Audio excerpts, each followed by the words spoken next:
welcome to our ArtResin workshop. So what you're doing when you're mixing this, you're causing a chemical reaction to happen, and it will take this liquid and turn it into a solid.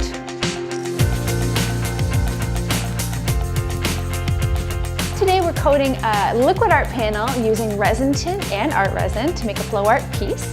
And we're going to be coating a photograph to give it that nice shiny surface. Are you guys ready? Yeah. All right, let's get started.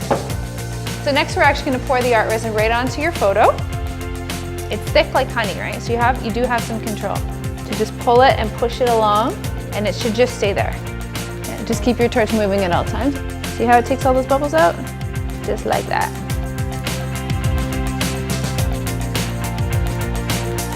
And now we're going to move on to project 2, which is ResinTint. So now we get to color our clear art resin and make some beautiful pieces.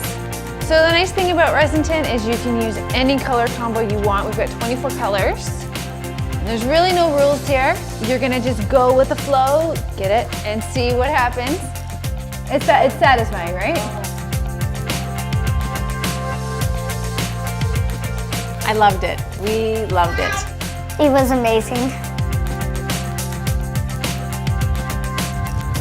Thanks for coming. Great job, everyone.